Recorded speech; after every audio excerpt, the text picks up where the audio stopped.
Good morning, children. Today we are going to read The Little Match Girl by Hans Christian Andersen.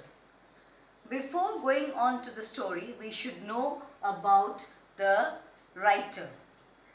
The writer Hans Christian Andersen was born in 1805 in one of the towns of Denmark. He was a 19th century writer.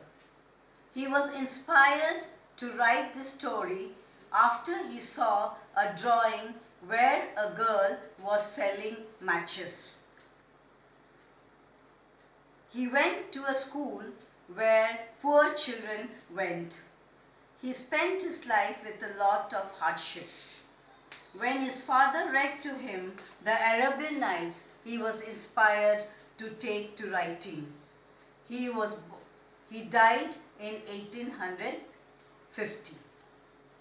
Now, coming to the setting of the story, the background of the story.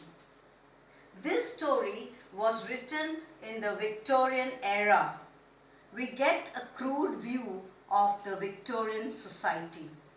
In this society, there were two groups of people, that was the middle class and the underclass.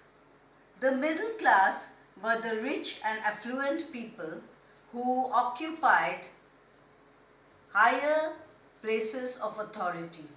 They took the higher places and they looked down over the poor. But the underclass people were the low class people who were deprived of the basic necessities of life. They were poor and they were looked down by the rich people. He faced many hardships in life, so he was forced to write about himself in this story. And here we know that in this story we know that this author belonged to a poor background. He was financially poor. He was living in abject poverty. So this, now coming to the story, the synopsis of the story or the summary of the story. This story takes place on a cold winter night, which was New Year's Eve. Children, I hope you know the meaning of New Year's Eve. It is 31st evening of that year, when people are busy preparing for the new year. Everyone was enjoying. There was the smell of the roasted goose from every house. There were Christmas trees decorated. There was a celebration of joy and gaiety in all the houses. Now coming to this story. Because of poor financial condition, her father was forced to send this little beautiful girl to sell matches on the street. The underclass people, underclass people, they sent their children to beg, to sell matches on the streets because they were not allowed to beg. So this child, although she had a lot of aspirations, wishes, desire to enjoy herself on New Year's Eve, was forced to go on the cold, snowy night trying to sell matches. There was also a constraint. If she came back home without selling matches, she would be abused by her father. So she went out cold-headed, barefooted, not enough of warm clothes. She walked, dragged herself in the streets. Her hands and feet were numb with cold. She wanted to rest for some time. Unable to go any further, she sat in a corner between two houses.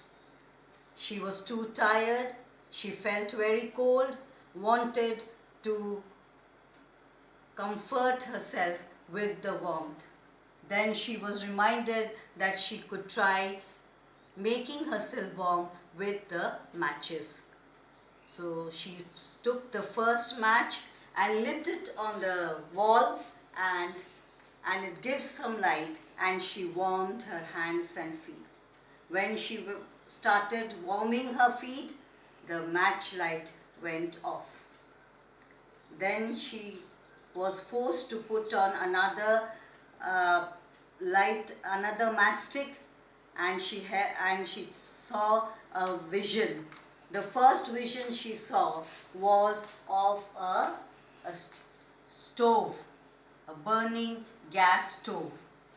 She was reminded of her house where she could not get any warmth.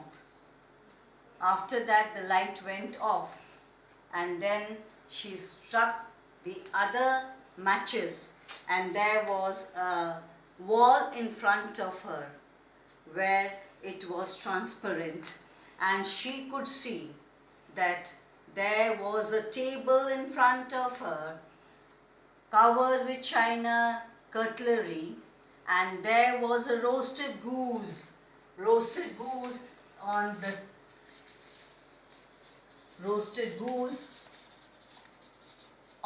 the table. Since she had a desire to have and enjoy this kind of roasted goose, she could only smell it. She felt as if the roasted goose was walking down towards her, tempting her to enjoy it. Immediately, the matchstick went out. She lit another matchstick, and the third vision was that she saw beautiful Christmas trees decorated in every house with candles and lights. She wanted to hold the candles, she wanted to hold the lights, but she saw that those lights went higher and higher from her into the sky as stars. Gradually she saw one of the stars falling from the sky. She was reminded of her grandmother, who had told her, when a star falls, someone dies. She didn't know that it was she who was going to die. At the end, she lit another matchstick because she wanted to see her grandmother.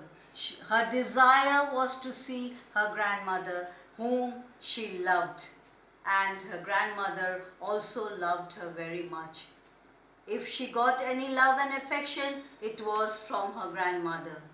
So she lit another, and she saw in front of her her grandmother, more beautiful as before, more stately as before, standing in front of her and holding her in his arms. In her arms. She requested her grandmother to take her away with her to paradise, to be with God. She didn't want to live on this earth anymore.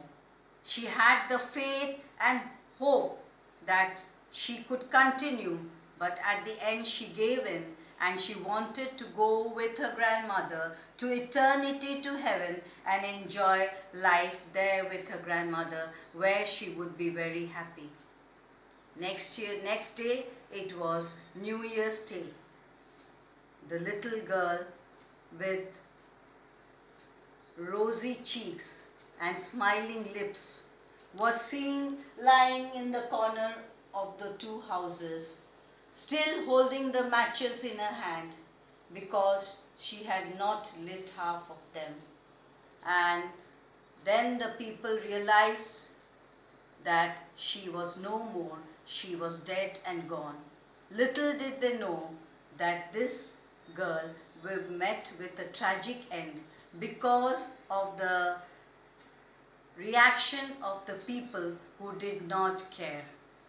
This story tells us that we should be loving and kind to the poor, neglected, deprived people, and give them the same love and affection that they should get during festivals and other times. I hope I have dealt with you, told you about the poet, the setting of the story, the summary, and in the next class we are going to discuss the story page wise. I shall tell you the keywords which you are going to mark. I am going to discuss the meanings and explain everything to you in detail. Today we end this class. Thank you.